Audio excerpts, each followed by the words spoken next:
Good morning everyone, welcome back to my channel Mishtu lifestyle. তোমরা সবাই কেমন আছো? আশা করছি তোমরা সবাই প্রত্যেকে ভালো আছো। তো আমিও বেশ ভালো আছি।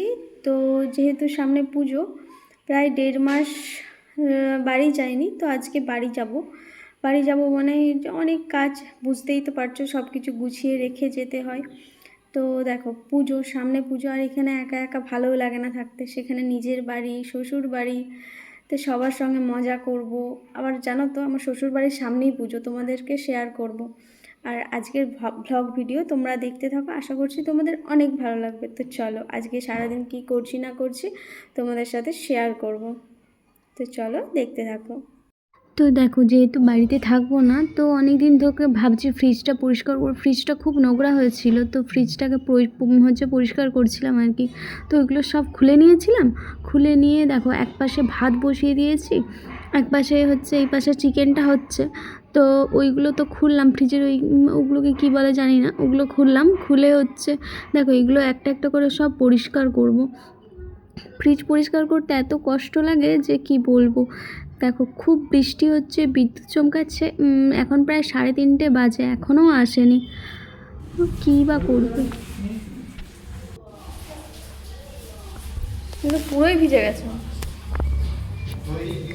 তো দেখো, যেহেতু বাড়িতে চলে আসবো, 2 পিস মাছ ছিল, মাছ মাখানো করেছি, চিংড়ি মাছ বাটা, চিকেন আর ডাল ছিল। আর এদিকে গরম গরম ভাত দিয়ে আমরা একটু খেয়ে নিলাম।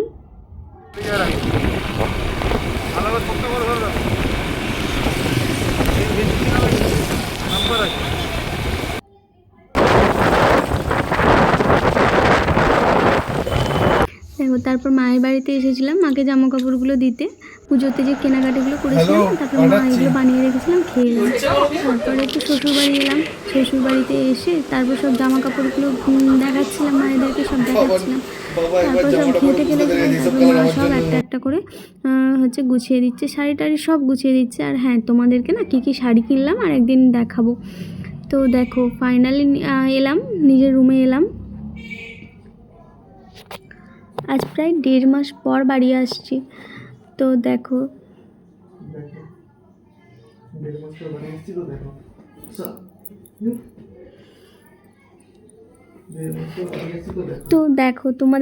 তোমাদের সাথে একটা জিনিস শেয়ার করছি। দেখো, তো আমার আলমারিটা দেখেছো, শাশুড়ি মা কত সুন্দর গুছিয়ে রেখেছে। আমি এইভাবে গুছোতে কোনোদিনও পারি না। মা কি সুন্দরভাবে গুছিয়েছে আলমারি, বাপরে, অ্যাওয়ার্ড দেওয়া উচিত মাকে। তো তোমাদের সাথে আমার খুব ভালো লেগেছে, তো ওই জন্য তোমাদের সাথে ভাবলাম একটু শেয়ার করি।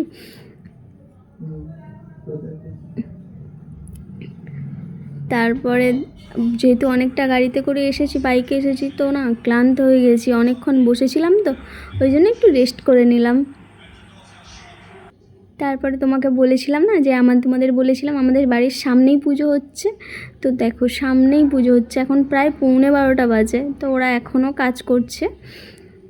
আর এখন তো বন্যা ছিল না, তো এখন না কাজ করলে তার পুজো না হলে কমপ্লিট হবে না, ওই জন্য এখন এরা কাজ করছে। তো এবার আজকের আমার ভিডিও কেমন লাগলো তোমরা অবশ্যই কমেন্ট করে জানিও। আর আমার চ্যানেলে নতুন হলে তোমরা চ্যানেলটি সাবস্ক্রাইব করে দিও, আর আমার পাশে থেকো। আর তোমরা সবাই ভালো থেকো, সুস্থ থেকো, সাবধানে থেকো। টাটা।